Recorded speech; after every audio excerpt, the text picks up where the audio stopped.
sit with me. Imagine a flame burning in the center of your heart.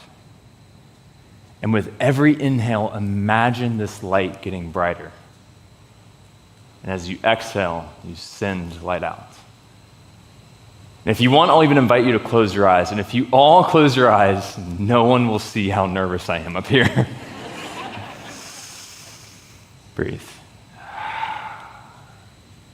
As you inhale, imagine the face of someone you love.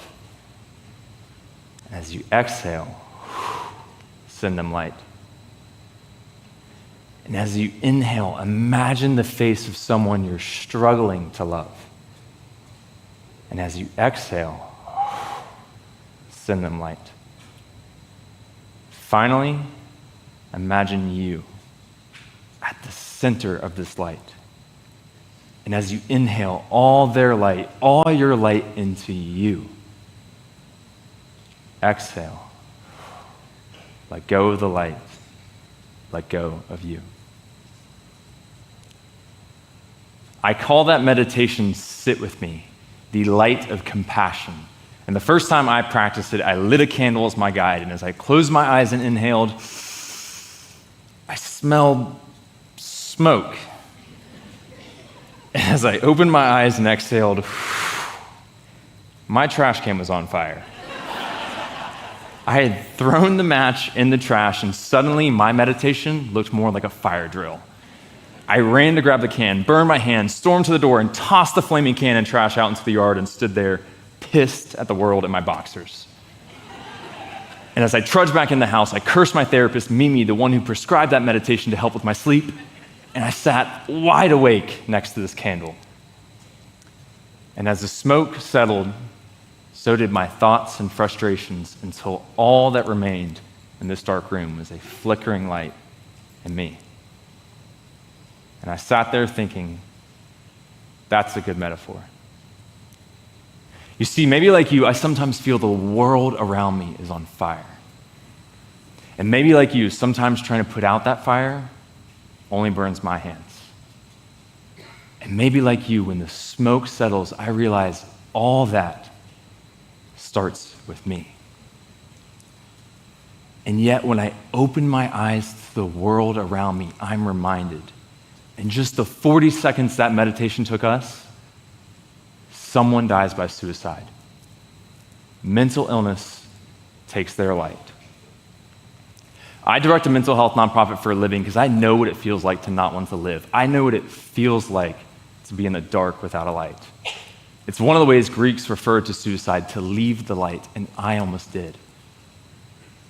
Yet every time I breathe and sit with me, I remember the only world I can light is in here.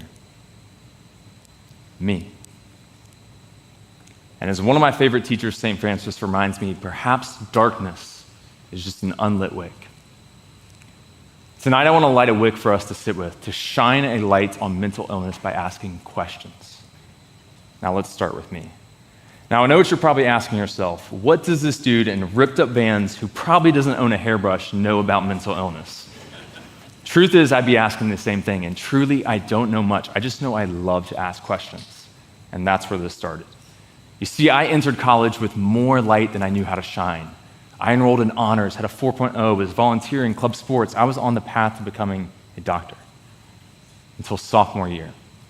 I didn't just hit a slump. I spiraled into depression because for the first time in my life, I didn't have answers. For the first time in my life, I thought ending my life was the answer. My grades were dropping. I didn't know why. My mind was spiraling. I didn't know why. I was isolating, not asking for help. I didn't know how. You see, at this point in my life, no one had showed me how. I was a young man, smart, strong, successful. On the surface, I had it together. But inside, I was crying for help. And I thought, like so many men, asking for help is weakness. But what happens when you don't ask for help? You depress. Thoughts, feelings, energy, and eventually they find a way out. So is it any wonder why? why suicide is the second leading cause of death among youth in America. Now, when the weight of the world crashes down on you and you don't have answers and you don't know how to ask for help, you can't carry it alone. Here's why. One day I got a call. One person asked, "Will you sit with me?" That day, that person shared about their depression, and this was the first time someone talked with me about depression. They had no way of knowing I was sitting with suicidal thoughts, but because one person sat with me, I no longer felt alone. This person changed my life. One person, one question. Soon I found I could ask others about their struggles. Shoot, I found the stuff that we keep in the dark and hide from each other, that's actually the good stuff. Sharing about my struggles actually connects me to yours, and we all need someone to sit with. Why would I be any different? Just 7 months after sitting with suicidal thoughts at the age of 20, I found myself sitting on a plane heading to India. Now, India shined a whole new light on the worlds within me. I found myself with a shaman, crying with strangers, in healing ceremonies that made no sense whatsoever. And soon I found myself asking more questions about the changes in me. Why do we label this mental illness a disability? When did depression become more a flaw and less a normal feature of our humanness? What if I had, like this shaman, a community that supported, perhaps even celebrated, this dark inside me? Now, when I came home in 2020, the world caught on fire. COVID. Now I had to sit with me. And the anxiety, the depression, that familiar darkness wasn't just in me. It was all around me. In 2022, our nation's suicides and overdoses surpassed 150,000. That's about the population of the city of Charleston. Physicians saw more teens and young adults for mental illness than physical ailments for the first time in history. And suicide attempts in my hometown shot up 78%. I had to know why. So I sat with people. I asked. And in the spring of that year, I met an addiction recovery nonprofit, and together we hosted a fundraiser. We lit a wick in the heart of this darkness. But a week later, I got a call. We lost another friend to an overdose. Addiction, a slow suicide, a cry for help. I once cried myself. It was too much. That day, I realized no one struggles alone. Mental illness affects all of us. And when we treat the individual alone, we isolate their illness. The more they suffer, the more we suffer. What if we didn't isolate mental illness? What if we brought it out of the dark? What if we shined a light? That summer, I sat with these questions and hundreds of others and found in every single person a shared struggle. Soon, my depression, it didn't isolate me. It connected me. It was no longer a darkness to hide because it was becoming sadness to share. Sadness, it means to be sated, full of life. And the more I shared this, the more I found myself asking, maybe this dark could be my light. Every person I met ignited more of this energy until it could not stay depressed. And in 2023, with the help of this whole community, we launched our mental health nonprofit Quest with one intent: create community that gives young adults just one person to sit with, to talk to, so that one person can be the light. Because maybe all it takes is one person. Now, I fear standing on this stage tries to make us look like heroes, and that could not be further from the truth. Let me tell you who my heroes are.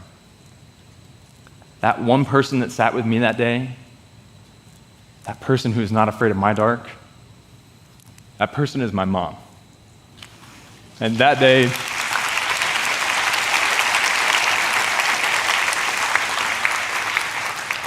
she allowed me to find my light again. And she even named me Luke.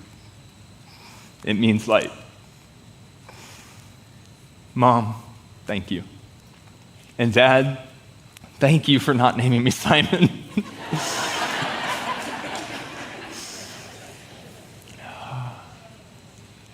You see, depression, darkness, that's still in me, but it's not all of me. I have a community now that shares these struggles. And students that run our campus communities remind me every single day, it's okay to not have answers.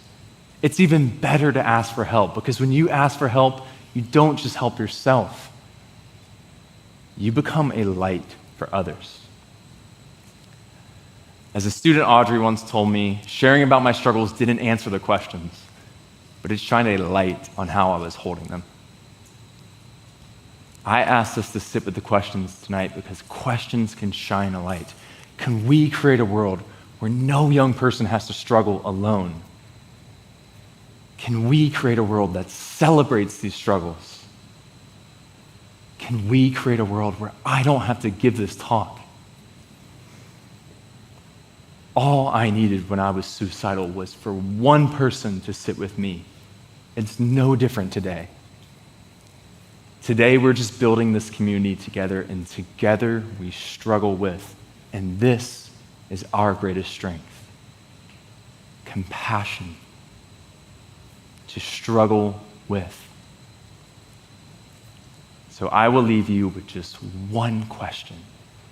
Will you, every single one of you, please sit with you, be this light of compassion? Because maybe you are the one person for someone's unlit wick. Thank you for sitting with me. Thank you.